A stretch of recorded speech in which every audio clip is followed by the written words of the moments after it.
Horas depois da morte de Júlio César, os conspiradores acreditavam que, ao eliminá-lo, devolveriam à cidade de Roma a ordem e a república seria preservada. Mas se essa era a sua intenção, cometeram um erro colossal. A morte de César não trouxe paz, nem restaurou a república. Pelo contrário, desencadeou a última e mais brutal guerra civil da era republicana. E ao final desse conflito, um homem surgiria com um poder que César jamais poderia ter sonhado. Ele não restauraria a república, mas a enterraria de vez, e assim, consequentemente, nascia o Império Romano. O corpo de Júlio César jazia aos pés da estátua de Pompeu. O Senado virou um caos.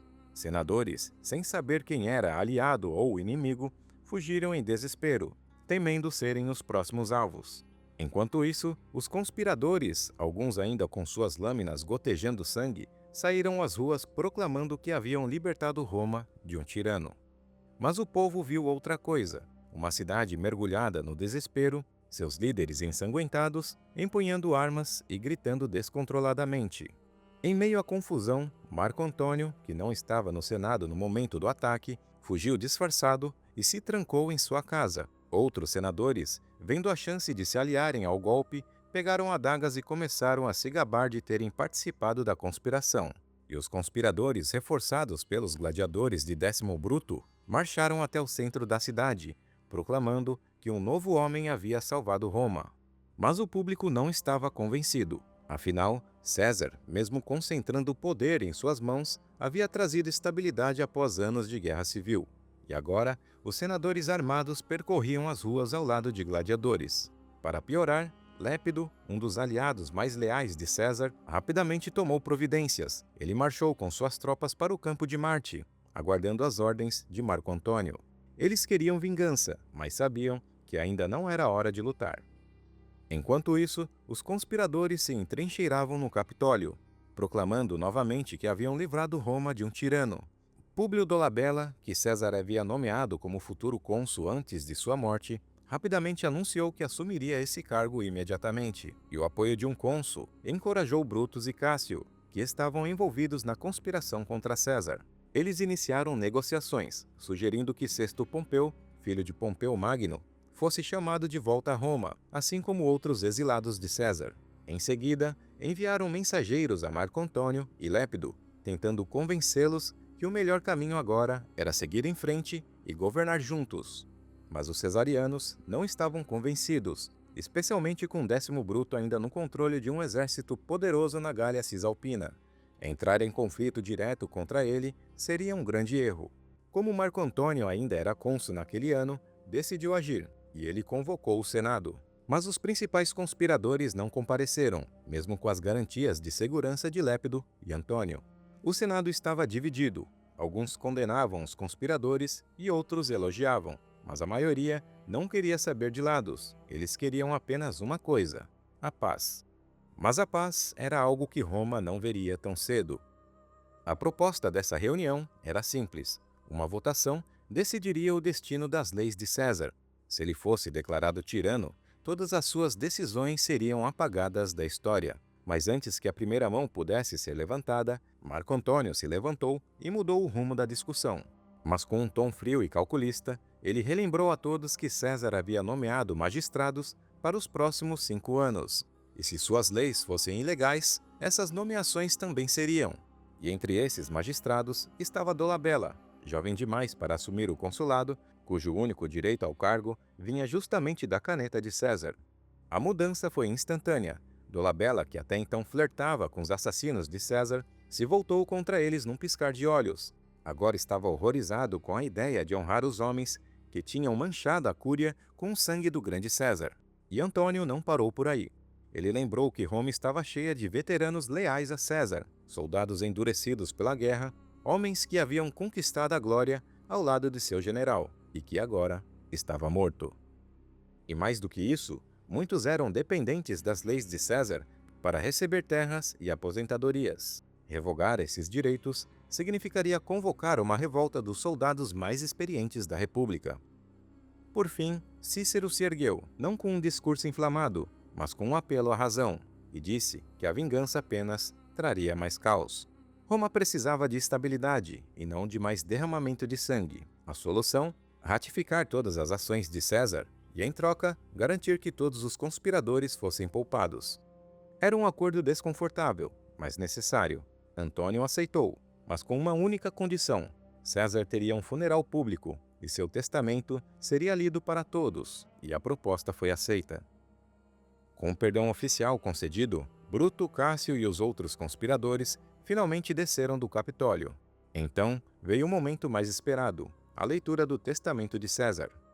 O povo ouviu em silêncio, enquanto descobriram que César lhes deixou um presente inesperado. Seus jardins privados seriam entregues à cidade para uso público. E mais do que isso, cada cidadão de Roma receberia 75 dracmas, o equivalente a 2 meses de salário. Porém, foi a identidade revelada de seu herdeiro que mais chocou a todos. César não escolheu um general veterano ou um político de renome. Seu sucessor era um jovem de apenas 19 anos, Caio Otaviano, seu sobrinho neto. Naquele momento onde Antônio estava lendo o testamento de César, ele estava bem distante, treinando com as 6 legiões que César havia preparado para sua invasão da Pártia. Ele não sabia de que um momento para o outro herdaria poder, fortuna e uma cidade à beira do caos.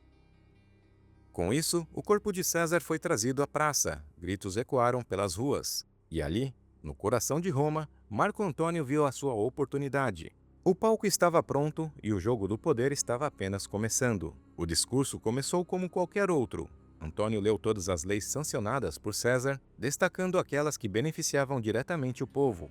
Ele também enumerou seus grandes feitos e então pegou a toga manchada de sangue do corpo de César e levantou diante da multidão.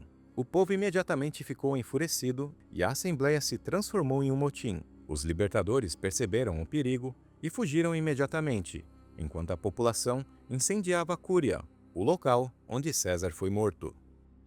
A cidade mergulhou no caos e os conspiradores foram caçados pelas ruas. Alguns se trancaram em suas casas, cercados por guardas armados. Outros escaparam de Roma antes que fosse tarde.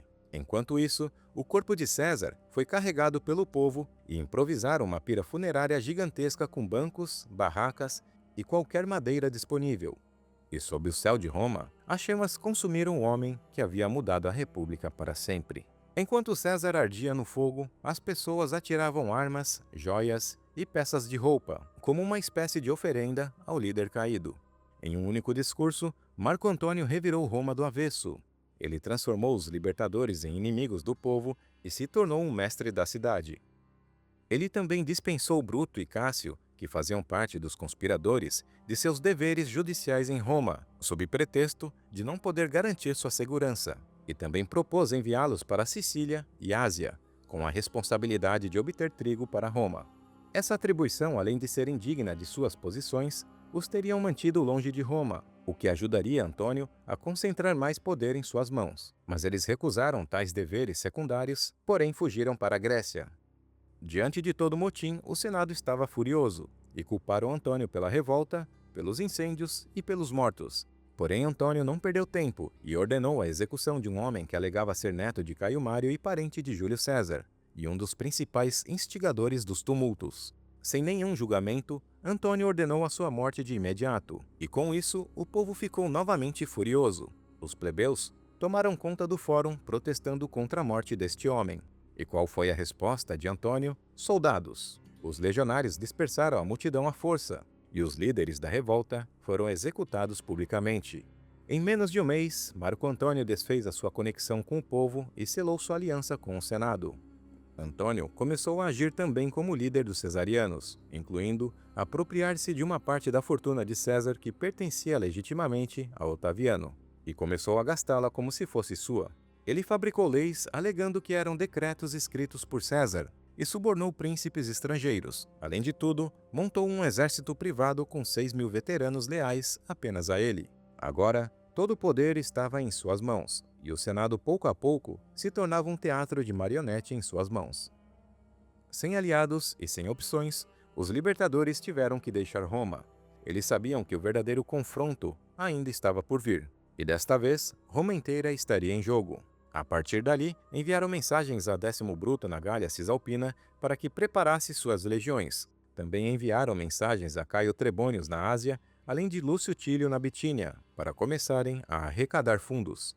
Enquanto isso, Antônio, agora com tanto poder quanto César quando ainda estava vivo, sabia o quanto a política de Roma se baseava em alianças e rumores. E Otaviano sabia que o jogo ainda não estava decidido, e passou a noite em reflexões, entre elas a certeza de que não poderia se manter à margem. Alguns o instigaram a pegar o exército e fazer valer a sua vingança, mas a sua família, temendo o impacto de tal decisão, pediram-lhe para se manter discreto e ir a Roma como um simples cidadão para não chamar muita atenção. Otaviano sabia que não podia fugir de seu destino, e Roma exigia sua presença, e com um balanço no coração, atravessou o Adriático. Quando pisou em solo italiano, as peças do tabuleiro estavam em movimento. As verdades sobre o assassinato de César, o testamento e todas as últimas notícias chegavam até ele. Ao chegar em Brundísio, uma multidão o saudou como filho de César. A cada momento que se passava, mais e mais soldados, veteranos e simpatizantes surgiam, como que atraídos por um magnetismo que somente o próprio César possuía. Com uma multidão crescente ao seu lado, Otaviano se dirigiu a Roma. E Antônio, além da fortuna de César, possuía o controle absoluto sobre todos e dominava Roma. A estratégia de Otaviano foi clara. Precisava daquele ouro para garantir a sua ascendência. Era uma aposta perigosa, mas ele não estava ali para pedir favores. Quando se encontrou com Antônio, Otaviano não teve receio em criticá-lo. Agradeceu pelo funeral de César, mas apontou sua falha em não ter aproveitado o momento da popularidade para caçar os libertadores. Fez também algumas exigências com um tom firme, dizendo que queria o ouro para pagar o povo e também um empréstimo para suas despesas pessoais. E ao final, fez a promessa de vender suas propriedades para saldar tudo isso. Antônio, tomado de surpresa, não pôde deixar de sentir um certo desdém. Otaviano não tinha poder, não tinha sequer apoio legítimo, e ainda assim ousava desafiar suas decisões? Com um olhar gelado, Antônio recusou, dizendo simplesmente que os senadores são os verdadeiros representantes de Roma, e você não tem nada que me pressione. Mas as palavras de Antônio eram mais uma tentativa de proteger seu próprio império. César não havia deixado a Otaviano o governo de Roma em seu testamento, como Antônio deixou bem claro, e assim, Otaviano não tinha direito de violar a Constituição. E quanto ao dinheiro, Antônio achou as exigências de Otaviano uma piada. Ele explicou que, embora César fosse um homem rico, boa parte de sua fortuna estava dispersa em ativos diversos, muitos dos quais agora estavam em disputa. Alguns haviam sido tomados após o seu assassinato e outros estavam longe de serem convertidos em dinheiro. Mas na verdade Antônio já havia gasto uma boa parte da fortuna de César. E também foi bem enfático. Assim que os bens de César fossem avaliados e as disputas resolvidas, Otaviano receberia sua parte da fortuna restante. Com isso, Otaviano saiu de lá tomado pela ira. E ali estava o início de uma batalha aberta entre Antônio e Otaviano.